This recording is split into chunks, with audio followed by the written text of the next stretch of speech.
ఆనాడు చెరువు పూడికలు తీసిన బుల్డోజర్లు ఇలా పేదల ఇల్లు కూడా కొడతా ఉన్నాయి. ఇవన్నీ మనం చూస్తూ ఉన్నాం. చూసి మౌనంగా ఉందామా, కొట్లాడదామా, ఏం చేద్దాం అనేది మనం ఆలోచించే సమయం వచ్చింది. దేశాన్ని నంబర్ 1 స్థాయిలో నిలబెడితే ఇవాళ 14వ స్థాయికి 15వ స్థాయికి తీసుకొని పోయినారు.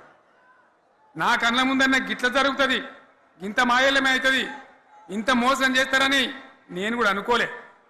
ఇలా చాలా బాధ కలుగుతూ ఉంది, చాలా దుఃఖం కలుగుతూ ఉంది. ఇంకా ముందరికి పోవాల్సిన తెలంగాణ ఇలా వెనుకగా అయిపోతున్నా ఉన్నది. మళ్ళా ఎవరు దీనికి కారణం? ఈ దుర్మార్గులు కాదా? నిలబెట్టి ఖచ్చితంగా అడగాల్సిన అవసరం ప్రజలకు లేదా? అడగాలి. ఎందుకోసం? టైం ఇవ్వాలని మేము కూడా టైం ఇచ్చినాం. ఏమంటారు? మీకేసినట్టు మాకేసినరా ఓట్లు, మాకు ఏడాదైనా టైం ఇయ్యరా, ఏడాది అర్థమైన టైం ఇయ్యరా, మీకు కన్నేరురా అని అంటారు. కాబట్టి నేను నోరు తెరవలే, బయటికి రాలే.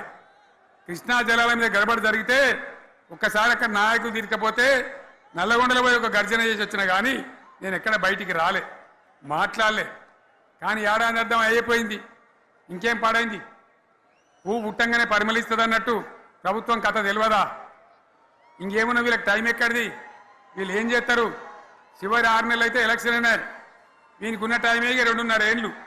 ఈ 2.5 ఏళ్ళలో వీళ్ళు చేస్తారు, మనం బతికి ముందర పడతామా?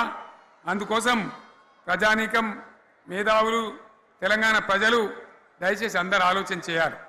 ప్రతి వాళ్ళు కూడా ఆలోచన చేసి దీనికి పరిష్కారం ఏందో కనుక్కోవాలి.